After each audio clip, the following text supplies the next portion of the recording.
Hello friends, good afternoon. मैं संजय यादव आप सभी का अपने यूट्यूब चैनल स्काई क्लासेस में हार्दिक स्वागत करता हूं।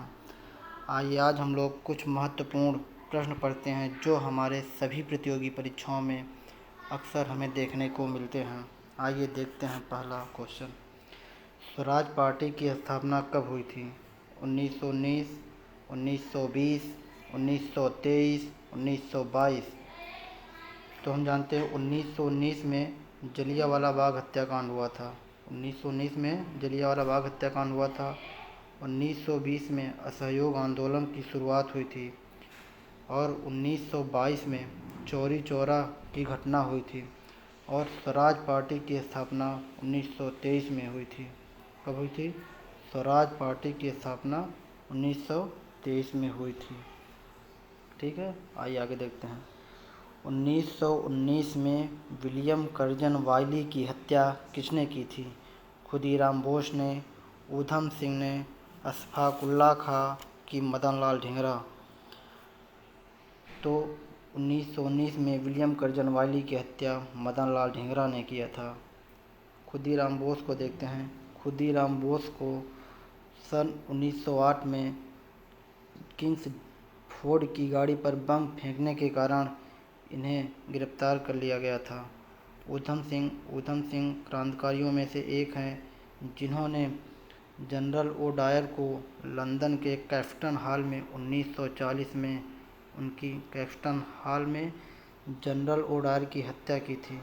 और अशफाक उल्लाह खां, इनका नाम जो है काकोरी डकैती से संबंधित है।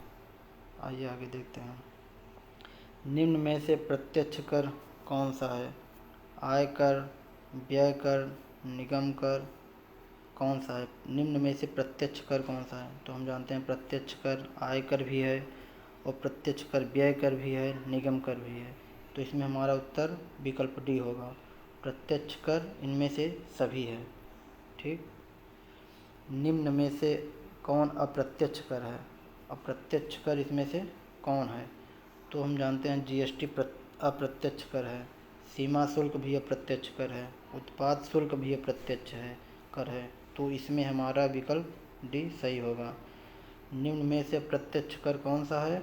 तो जीएसटी भी अप्रत्यक्ष कर है, सीमा शुल्क भी है, उत्पाद शुल्क भी है। अब देखते हैं जीएसटी भारत में कब लागू हुआ था? 1 जुलाई। कब लागू हुआ था? 1 जुलाई 2017 को जीएसटी कर भारत में लागू हुआ था। भारत में जीएसटी, आगे देखिए हमारा क्वेश्चन भी आ गया। भारत में जीएसटी कब लागू हुआ? तो भारत में जीएसटी 1 जुलाई 2017 को लागू हुआ था। ठीक। विश्व में सबसे पहले जीएसटी कहाँ लागू हुआ था? तो विश्व में सबसे पहले जीएसटी फ्रांस में लागू हुआ था। चमेरा बांध किस नदी पर स्थित है? चमेरा बांध गंगा पर है कि यमुना पर है? किस नदी पर है? कि रावी पर है कि सतलज पर है? तो चमेरा बांध ये रावी नदी पर है। यह क्वेश्चन बहुत ही इम्पोर्टेंट है।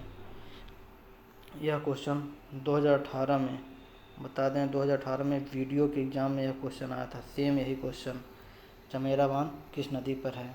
ठीक। भाखड़ा नागल बांध किस नदी पर स्थित है? भाखड़ा नागल बांध यह सतलज नदी पर स्थित है।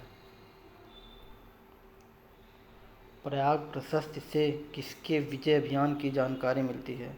अर्थात प्रयाग प्रशस्ति एक अभिलेख है, इस अभिलेख से किसके विजय के अभियान की जानकारी मिलती है? तो प्रयाग प्रशस्ति यह समुद्रगुप्त के विजय अभियान की जानकारी मिलती है। तंजौर का बृहदेश्वर मंदिर किसने बनवाया था? तंजौर का बृहदेश्वर मंदिर किसने बनवाया था?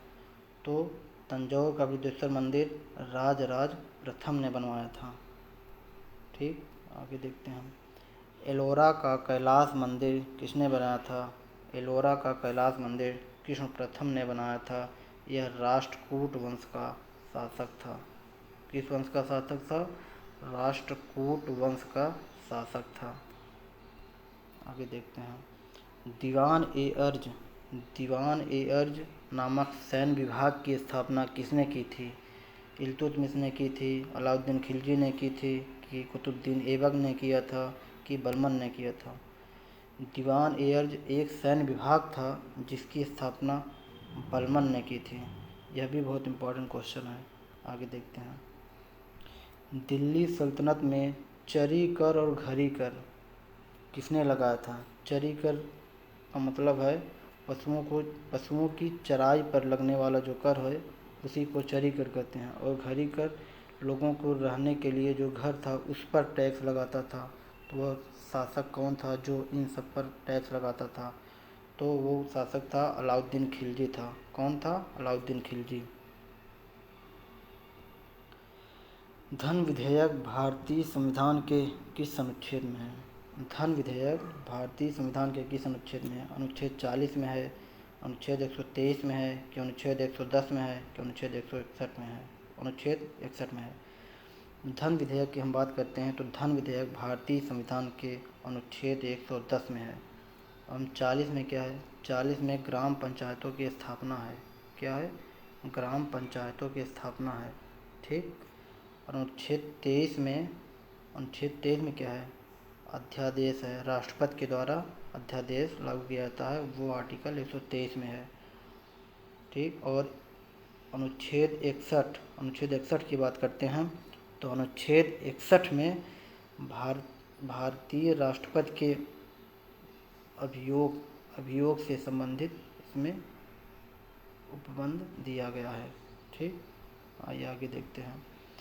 भारतीय संविधान में आपातकालीन प्रावधान किस भाग में है? जैसा कि हम लोग जानते हैं भारतीय संविधान में कुल 22 भाग हैं। ठीक। तो उस 22 भाग में आपातकालीन प्रावधान भारतीय संविधान के किस भाग में है? तो भारतीय संविधान में आपातकालीन प्रावधान भाग 18 में है। भाग 17 में क्या है? भाग 17 में भाषा है। क्या है? भाषा है। ठीक। और यह आपातकालीन प्रावधान कहाँ से लिया गया है? यह आपातकालीन प्रावधान जर्मनी से लिया गया है। कहाँ से लिया गया है? जर्मनी से लिया गया है। ठीक। आगे देखते हैं। भारतीय संविधान में सिंधी भाषा कब जोड़ी गई है? मतलब भारतीय संविधान में सिंधी भाषा कब जोड़ी गई है? 21वां संविधान संशोधन 1967 में, 71वां संविधान संशोधन 1992 में, कि 92वां संविधान संशोधन 1903 में, कि 42वां संविधान संशोधन 1976 में।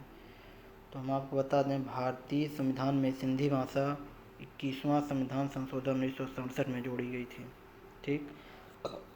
और ऐसी कौन कौन सी भाषाएं हैं जो बाद में भारतीय संविधान में जोड़ा गया? तो 71वां संविधान संशोधन 1992 में 3 भाषाएं जोड़ी गई थी। कौन सी? मणिपुरी, कोंकणी और नेपाली। ये 3 भाषाएं 71वां संविधान संशोधन 1992 में जोड़ा गया। और 92वां संविधान संशोधन 1903 में मैथिली, संथाली, बोडो और डोगरी, ये 4 भाषाएं इसमें जोड़ी गई थी। 3 भाषा 1992 में जोड़ी गई थी, 71वां संविधान संशोधन 1992 में, और 92वां संविधान संशोधन 1903 में 4 भाषाएं जोड़ी गई थी। कौन कौन सी? मैथिली, संथाली, बोडो और डोगरी। ठीक। और आइए नीचे वाले की बात कर लेते हैं। 42वां संविधान संशोधन 1976, इसमें मौलिक कर्तव्य को जोड़ा गया था। ठीक है। आइए आगे देखते हैं। रक्त परिसंचरण तंत्र की खोज किसने की थी? तो रक्त परिसंचरण तंत्र की खोज विलियम हार्वे ने की थी। आगे देखते हैं। विश्व स्तर पर हृदय का सफलतापूर्वक प्रत्यारोपण किसने किया था? विश्व स्तर पर बात कर रहे हैं। विश्व स्तर पर हृदय का सफलतापूर्वक प्रत्यारोपण क्रिश्चियन बर्नार्ड ने किया था। कौन किया था? क्रिश्चियन बर्नार्ड ने किया था। जैसा कि हम लोग पीछे पढ़े, विलियम हार्वे ने रक्त परिसंचरण तंत्र की खोज की थी। किसका? रक्त परिसंचरण तंत्र की खोज। और यदि भारतीय स्तर पर बात किया जाए कि हृदय का सफलतापूर्वक प्रत्यारोपण, तो भारतीय स्तर पर हृदय का सफलतापूर्वक प्रत्यारोपण वेणुगोपाल राव ने नई दिल्ली में किया था। ठीक। दोस्तों, यदि मेरा चैनल आप लोगों को अच्छा लगा हो तो लाइक और सब्सक्राइब ज़रूर करें। Thanks for watching my video. धन्यवाद।